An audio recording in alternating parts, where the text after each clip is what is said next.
You know me as Santa Claus, but I have had many names and existed in many guises.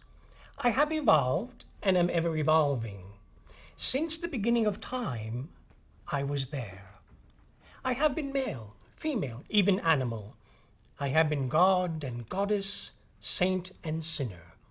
I have been a thought, an idea, a movement, a memory. I have been someone that you can see, and someone that can't be seen. But I have always been there in all countries, for all peoples, but especially for the children, all children. Many of you are ambassadors. I too am an ambassador for the children. They have asked me to bring them world peace, believers and non-believers, whether they celebrate Christmas or not. They have sent their list in my ear, literally, electronically, magically. They have used old-fashioned letters, email, text, tweet, Skypes, Instagram, etc., to ask for world peace. But what is world peace? For them, for you. What does it look like? What does it sound like? What does it feel like? What is that experience like? And have we ever really experienced it? Ever? Do we even really want to? Because for many of your children, war in all its many forms is all that they are experiencing. Remember the rights of the child? For every child, every right, everywhere. Freedom, justice, special care and assistance, happiness, love, understanding, a family with traditions and cultural values. Each child has the inherent right to life, and many children get to live that life. But many other children are separated from their parents against their will. The UN estimates that there are 25.9 million refugees worldwide. More than half of those refugees are children. Moses and Jesus and Muhammad were all refugees. There is also detention, imprisonment, deportation, slavery, direct participation in hostilities, mental and physical violence, injury, neglect, exploitation, including sexual abuse. It is written, if any of you put a stumbling block before one of these little ones who believe in me, it would be better for you if a giant millstone were hung around your neck and you were thrown into the sea.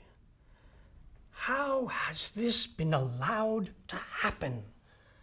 And to happen again and again? This form of war must end. All forms of war are a war against children. They shall beat their swords into plowshares and their spears into pruning hooks. Nation shall not lift up sword against nation, neither shall they learn war anymore. The sculpture is right outside this building. Do we not pay any attention to its meaning? We have heard from this spot before. No more war. War no more. So, what do you want me to tell the children? Begin by remembering the spirit, the wonder, the magic, the miracles of all your traditions. Yes, Virginia, there is a Santa Claus. Thank God Santa Claus lives, and I live forever. 1,000 years from now, nay, 10 times 10,000 years from now, I will continue to make glad the hearts of children. But I cannot create world peace for them in my workshop. If I could, I would have done it ages ago. I need your help. The hate must stop. The killing must stop. The hunger and thirst must end.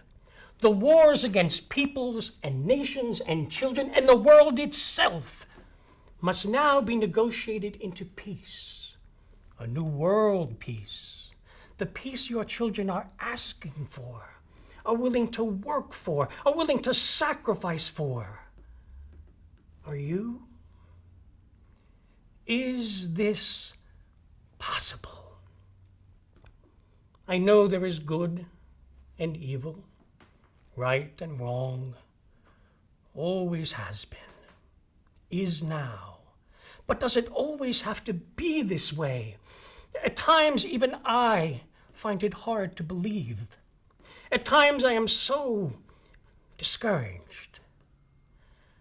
I have seen all the atrocities that have been committed throughout history. I see the atrocities that are being committed today, right now, this minute. But I also know that it is another kind of atrocity to do nothing, to say nothing. So let there be a new epiphany, a new profound understanding, realization, acceptance, where we now see through a prism of new light, a new light that conquers the darkness of death and destruction and illuminates a new destiny. Who will begin? What country, what leader will be the first of many countries and leaders to begin to put an end to the cycle of death and darkness and destruction and shine that new light on all the children of the world, your children? May each nation bring diplomatic pressure to bear on each and every other nation until we all speak a universal language of peace and act as one, because we must. I await your answer, so that I may tell the children that you will bring them